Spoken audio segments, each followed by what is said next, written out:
We are peeling back the curtain on gaming history to look at a timeline that almost happened, a timeline that would have completely altered the landscape of modern gaming, PC cafes, and the sleeping schedules of millions of people worldwide.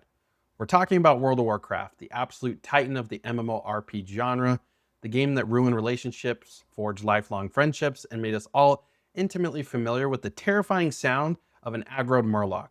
But what if I told you that the version of Azeroth we all explored, the one where you spend hours staring at the back of your orc's head or admiring the incredibly oversized, glowing shoulder pads on your human paladin, was almost entirely different? What if you never actually saw your character at all? Yeah, you heard me right. Recently, the legend himself, Papa Jeff Kaplan, former vice president of Blizzard, the face of Overwatch, and one of the absolute OG masterminds behind early World of Warcraft, dropped an absolute lore bomb. He casually mentioned during a massive 10-hour live stream that during the early development of WoW, he fought tooth and nail, arguing relentlessly to make World of Warcraft a strictly first-person game. Just think about that for a second. Let your brain process the idea of navigating the Barrens, dodging gankers in Stranglethorn Vale, or raiding the Molten Core locked entirely in the first-person perspective. Today we're diving deep into this revelation. We're going to talk about why Jeff wanted this, where the inspiration came from, what a first-person WoW would have actually looked like in practice, and honestly what this teaches us about game design, knowing your audience, and a little bit of marketing psychology. Where did this wild idea even come from? To understand this, we have to rewind the clock to the late 90s and early 2000s. Before World of Warcraft was the undisputed king, there was another sheriff in town, EverQuest. EverQuest was the blueprint. It was brutal, it was unforgiving, and it was the addiction of choice for a young Jeff Kaplan. In fact, Jeff's entry into the games industry is one of my favorite pieces of gaming history. He was such a hardcore, sweaty, dedicated EverQuest player running a massive guild that he used to write these legendary massive rants on forums about EverQuest's game design. His rants were so well thought out, so passionate, and so beautifully aggressive that his guildmates, who just so happened to be Blizzard employees, were like, hey, instead of yelling at us on the internet, why don't you just come work for us? And the rest is history. But here's the crucial detail about EverQuest. It was primarily played in first person. Jeff explained on his stream that this entire preference for MMOs was shaped by his time in Norath. He noted that EverQuest had this weird third-person camera that just didn't work very well, so nobody really played it with it on. Everyone played in first person. Because of that, Jeff argued the social dynamic was completely different. He said that because it was first person, he saw his guildmates up close way more. Think about the psychology of that for a second. When you're in first person and you walk up to a vendor, or you grew up with your friends in a tavern, you are literally looking them in the eyes. You are seeing their character models up close, dominating your screen. You aren't just a floating security camera hovering 30 feet in the air, looking down at a bunch of tiny ants, running around in circles, jumping on mailboxes. You are physically in the world. The intimacy and immersion factor is cranked to 11. So when Jeff got to Blizzard and they started mocking up this massive, ambitious project called World of Warcraft, he brought that EverQuest mentality with him. He wanted that intimacy. He wanted players to feel like they were physically stepping into Azeroth, looking up at the towering gates of Stormwind, or the Zeppelins flying over Orgrimmar from the perspective of a foot soldier, not a drone operator. He pushed for it. He argued a lot for it. But obviously, Jeff lost that battle, and honestly, thank God he did. Even Jeff himself admits now that there are a lot of arguments in favor of WoW's third-person perspective, and he acknowledges that WoW turned out great exactly the way it is. The primary argument against the first person, it's painfully simple. Players want to see their characters. World of Warcraft is at its core a game about progression. It's a role-playing game. You start as a nobody in ragged clothes, cloth pants, holding a bent stick, and after hundreds of hours of grinding, questing, and slaying dragons, you transform into a glowing, heavily armored god of war. Imagine, just try to visualize this, spending 3 months raiding Blackwing Lair. You finally get your tier 2 judgment armor for your paladin. It is arguably the coolest looking set in the entire game, and you can't even see it. You can see your glowing hands, maybe the tip of your mace when you swing it. That's it. Half the fun of an MMO is sitting in the main city hub, parked on a highly coveted, mathematically improbable spectral tiger mount, just flexing on the level 10 players walking by. The digital equivalent of driving a sports car slowly through a busy intersection. You can't flex if you're stuck inside your own eyeballs.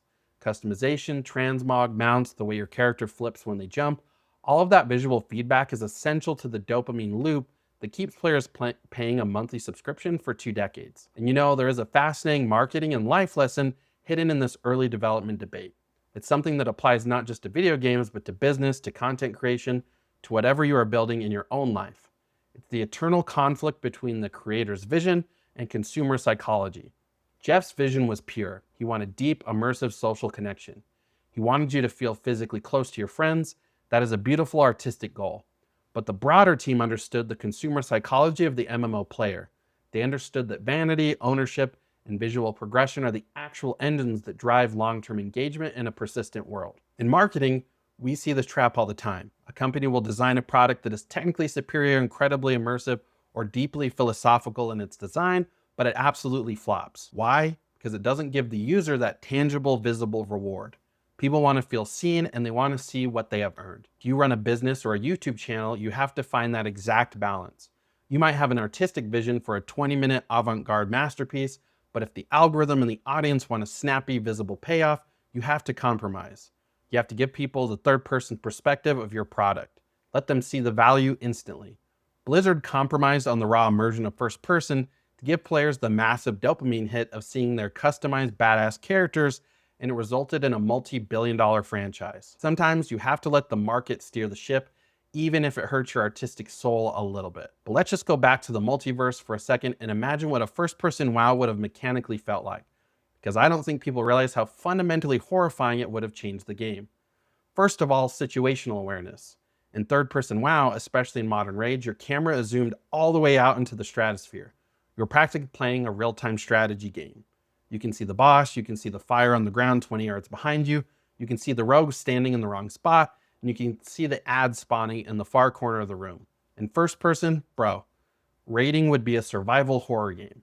Imagine being a torn melee DPS. Your entire screen is just a dragon's ankle. That's your whole raiding experience. 10 hours a week, screaming at your monitor, staring at the scaly shin of Nefarian while your raid leader screams at you on TeamSpeak to dodge a tail swipe you literally cannot see coming because your field of view is blocked by a warrior's massive shield. Imagine the motion sickness. Bosses in WoW have massive knockbacks. Imagine getting punted across Arathi Basin by a shaman's thunderstorm in first-person VR vision. You need a prescription for nausea medication just to log in on patch day. And what about PvP? Rogues would be the most terrifying thing in human existence. The sheer paranoia of walking through a forest knowing that an undead rogue could be directly behind you and you have no way of knowing because you can't rotate your camera around your character.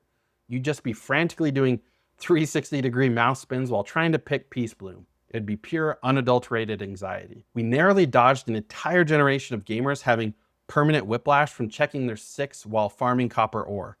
But the story doesn't end with Jeff just taking a massive L on this idea, because if there's one thing we know about brilliant creatives, it's that they never truly let their dream ideas die.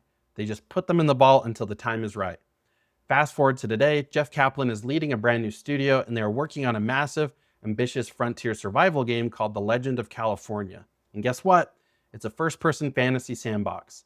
Decades later, after shaping World of Warcraft, after directing Overwatch, and basically defining the modern hero shooter genre, Papa Jeff is finally getting to make his EverQuest-inspired first-person dream game.